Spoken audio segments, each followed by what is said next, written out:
Você sabia que de cada R$ 2 que a gente paga para o Temer por ano, R$ 1 vai para o pagamento da dívida?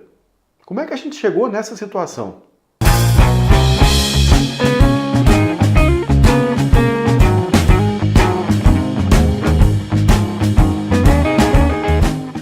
Pois é, pessoal, bem-vindos a mais um vídeo do canal História Recente.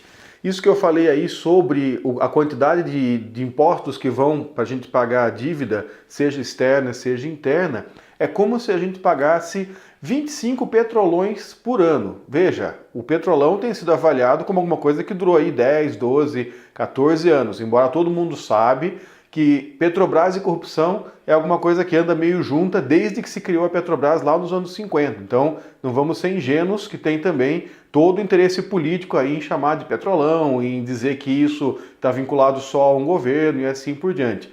Mas se a gente pensa, o petrolão em torno de 42 bilhões em 13 anos, é como se a gente pagasse por ano 25 petrolões. Então, a dívida pública não é uma coisa pequena, e precisamos pensar mais um pouquinho sobre ela. Dívida externa é alguma coisa que o Brasil tem desde que o Tarcísio Meira proclamou a independência. Sai, canalhas, parasitas, cachorros! Hoje em diante, as nossas relações estão cortadas! Não, foi o Caio Castro. Com o príncipe Dom Pedro. É muito lindo. Acho que estou apaixonada. Não, peraí. Desde que o Dom Pedro I... agora sim. Desde que o Dom Pedro I proclamou a independência. Então, foi uma independência que veio com brinde, Vocês ganham um país livre e como brinde você já ganha uma dívida externa para pagar. Hoje em dia, a dívida externa e a dívida interna estão meio misturadas. Por exemplo, há quem diga que o Lula pagou a dívida externa. O que o Lula fez foi pagar o saldo que nós tínhamos de dívida para o FMI. E como foi que o Lula arranjou dinheiro para fazer isso? Ora, emitindo títulos da dívida pública no Brasil. Então, tem uma discussão aí, tem uma confusão sobre se isso foi bom, se isso foi ruim, se o Lula fez certo, se ele fez errado. O fato é que essa dívida que era externa virou uma dívida interna. Então, hoje em dia, quando o governo vai fazer aí os seus pagamentos de dívida, etc., ele sempre lança títulos, quer dizer, lança papéis pelos quais ele promete pagar uma certa quantidade de dinheiro no futuro. Esses papéis são vendidos no mercado financeiro e tanto brasileiros quanto estrangeiros compram esses papéis. Portanto, hoje em dia, falar em dívida externa não é uma coisa completa. A gente tem que pensar como um sistema inteiro de dívida, Dívida externa, dívida interna, enfim, dívida pública. Voltando lá ao Tarcísio Meira, ou ao Caio Castro, ou ao Dom Pedro I, o que aconteceu foi que a dívida externa que foi feita lá atrás, no século XIX, junto à libertação do Brasil, ela foi vindo até os anos 70 mais ou menos estável. Então ela primeiro foi contada em libras esterlinas, depois foi contada em dólar, teve uma espécie de revisão, de auditoria da dívida que foi feita quando Getúlio Vargas venceu a Revolução de 30, então ele conseguiu uma redução da dívida ao fazer uma espécie de auditoria ali, e essa dívida foi vindo mais ou menos sob o controle até chegar em 1970. Nos anos 70, nós vamos ter, já em plena ditadura militar, um super salto dessa dívida. Então é como se ela tivesse, como se os militares, ao fazer a sua política financeira, emprestar dinheiro para fazer os projetos, as obras, mesmo para resolver os problemas, dar um jeito na dívida que deixaram, nos papagaios ali que as empresas penduraram, para poder resolver tudo isso, o governo foi fazendo uma dívida que foi mais ou menos como se lançasse uma bola de neve na descida. Só que aí no nosso caso é o contrário, o gráfico mostra que a gente teve uma subida vertiginosa da dívida externa com os militares. Poxa, Sérgio, mas como é que você fez esse gráfico? De onde é que esse gráfico surgiu? Olha, eu vou colocar aqui embaixo na descrição o link do IBGE que tem as tabelas com os dados sobre dívida externa. Então qualquer um pode verificar esses dados e pode fazer esse gráfico aí que a gente elaborou com base nos dados do próprio IBGE. Em 1964, os militares receberam de dívida externa 3,2 bilhões de dólares. Em 1985, os militares entregaram um país com 105 bilhões de dívida externa. Sabe o que isso significa? 32 vezes mais. É interessante notar que a ditadura militar ela recebeu 114 bilhões dos compromissos que ela assumiu com dívida externa. Ela pagou 48 bilhões em juros, ela pagou 50 bilhões em amortizações e ainda assim a dívida que a ditadura entregou para o governo civil foi de 105 bilhões. Alguém pode se perguntar, mas quem foi o doido que emprestou tanto dinheiro para o governo militar brasileiro? Para entender isso, é importante que a gente entenda que havia muito dinheiro, muitos dólares disponíveis, né? Quer dizer, havia um excesso de liquidez, para usar um termo do economês, havia um excesso de liquidez e, portanto, era muito interessante para os países centrais emprestar dinheiro para os países do terceiro mundo. Isso foi ocasionado por causa da quebra do padrão ouro. O padrão ouro era um acordo que foi feito no final da Segunda Guerra Mundial, né, o acordo de Bretton Woods, que fez uma série de acordos ali, e um deles era esse, o chamado padrão ouro, que tinha, entre várias regras, a seguinte: os Estados Unidos se comprometem a pagar 28 gramas de ouro, quer dizer, uma onça de ouro, não essa onça, para cada 35 dólares. Esse negócio de padrão ouro, quebra do padrão ouro, é meio complicadinho, né? Coisa de economista, e eu não sou economista, poderia cometer algum erro. Então, para entender melhor, eu vou deixar de novo aqui na descrição, deem uma olhadinha ali, links para pelo menos 2 textos. Então, notem que são textos, né, do movimento político liberal, são textos de pessoas que são simpatizantes do pensamento do von Mises. Então, eles estão aí explicando para a gente como que funciona esse esquema do padrão ouro, né? São autores liberais, favoráveis ao capitalismo, explicando o que foi o modelo e por que ele acabou quebrando, por que ele não deu certo. Para eles é sempre culpa do Estado, né? Enfim, tinha muito dinheiro no mercado internacional, você tinha várias ditaduras no Cone Sul, na África, no Oriente Médio, etc., que estavam muito interessadas em pegar esse dinheiro para fazer obras públicas, grandes obras públicas, para poder se legitimar politicamente, para a população falar, ó, legal, hein, vocês estão fazendo um monte de coisas. E havia muita gente disposta a emprestar esse dinheiro. Então o governo brasileiro foi um dos vários governos que pegaram muito dinheiro emprestado para fazer essas obras, para resolver problema de corrupção também, como eu falei, para pagar de empresa que tinha feito coisa errada, banco, né, a organização financeira interna que tinha feito fraude, tudo o governo tinha que ir suprindo isso aí, e ia muito dinheiro para suprir. Um dia a gente vai fazer um vídeo específico sobre corrupção, sobre os escândalos financeiros da ditadura militar, para a gente poder ver melhor como é que é isso, né, dessa dívida ou desse passivo, né, que foi sendo gerado por empresas, acabar sendo assumido pelo governo da ditadura militar. E aí, portanto, o governo foi emprestando vários milhões de dólares, né, foi chegando aí a bilhões de dólares para essas contas que ele tinha para resolver.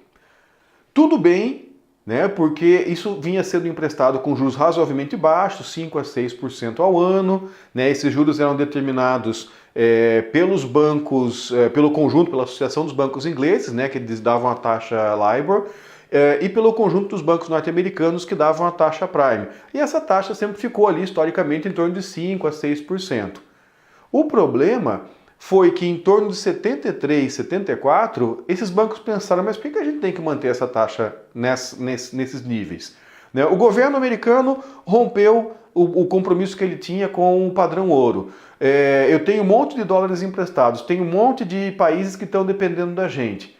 Ora, unilateralmente, essas associações de bancos elevaram essas taxas a torno de 20%.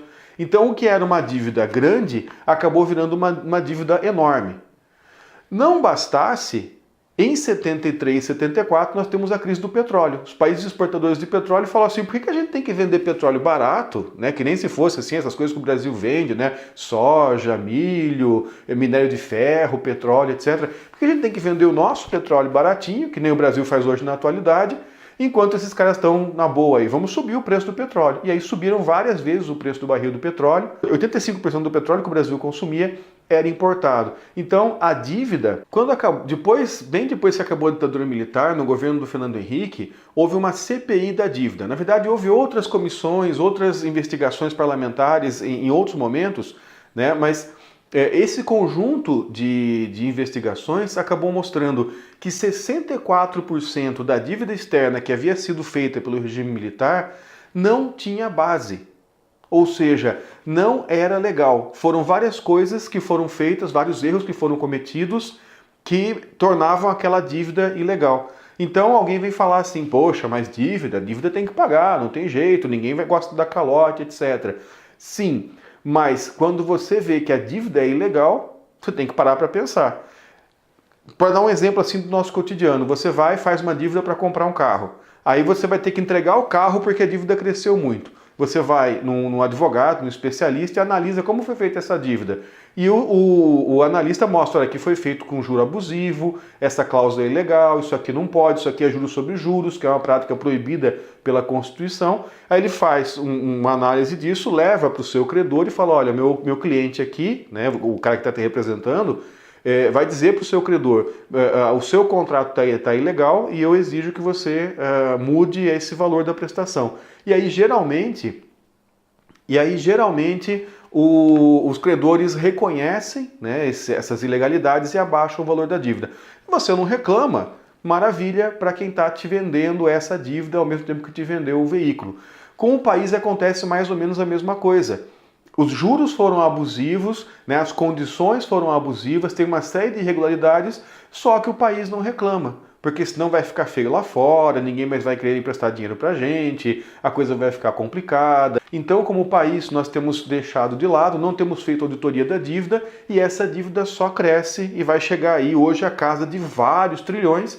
E aquela situação que a gente falou no começo, né? Metade do orçamento público vai para pagar dívidas que a gente não sabe exatamente se elas estão corretas, se elas foram verificadas, se elas são justas, se elas não têm nenhuma ilegalidade. Então não se faz auditoria.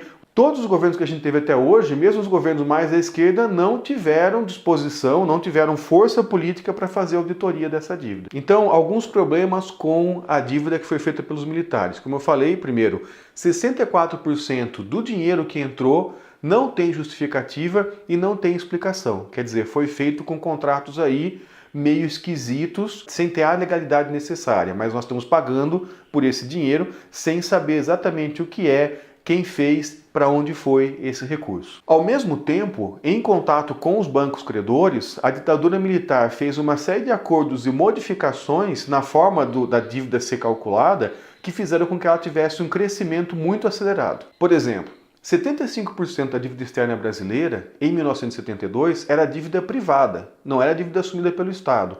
Em 1979, toda a dívida, ao ser renegociada, foi assumida pelo Estado. Então aí, quem tinha dívida com o exterior passava a pagar para o governo, né? Só que pagava em reais, em cruzeiros na época.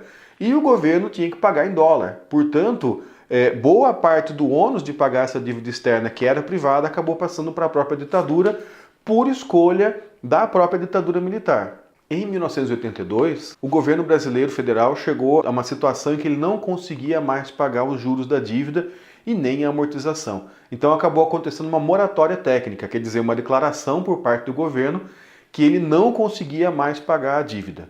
Uma moratória é uma declaração que sempre leva a uma situação de crise. E, de fato, o começo dos anos 80 no Brasil foi uma situação de crise econômica muito grande. Para sair dessa situação e poder continuar gerindo o país, a ditadura militar acabou aceitando algumas condições no comecinho dos anos 80 para refinanciar, né, para reconfigurar a dívida. Primeiro, ela aceitou a incorporação de dívidas privadas, ou seja, os credores não queriam mais saber de empresas que podiam falir, que podiam desaparecer para pagar a dívida delas. Então, o governo acabou assumindo essa dívida para que os credores ficassem satisfeitos, para que eles não ficassem preocupados se eles iriam receber ou não. Segundo lugar, se estabelecia que o Brasil precisaria exportar cada vez mais commodities a preço mais baixo para conseguir dólares para poder pagar a nossa dívida em dólar. Os acordos de refinanciamento da dívida não foram submetidos ao Congresso Nacional. Portanto, a princípio eles são ilegais, mas foram assumidos como legais e continuaram sendo pagos dali para frente por absoluta pressão dos bancos credores. E quarto, o acordo da dívida fez com que várias dívidas anteriores, tanto públicas quanto privadas, fossem incorporadas à dívida externa brasileira por mais um bom tempo ainda. Entretanto, essas dívidas anteriores elas não estavam claras, né? Elas não foram auditadas, não havia absoluta certeza de que essa dívida era devida. quanto que já havia sido pago, quanto que não havia sido pago ainda, qual que era a legalidade dessa dívida, ninguém perguntou. Os credores passaram a conta, chegaram com um bilhete, mostraram ali o bilhete, né, para o Brasil, e falaram, tem que pagar isso, e a ditadura acabou aceitando, porque estava numa situação ali bastante de inferioridade, estava de joelhos diante dos credores e teve que acabar aceitando. Obrigado por assistir, se você gostou, dê um like, inscreva-se no canal, clique lá no sininho para poder receber os vídeos novos, né, notificação de quando os vídeos novos forem lançados. E se você tiver alguma sugestão de tema, mande pra gente aí nos comentários, a gente vai se esforçar para fazer, ok? Um abraço e até a próxima.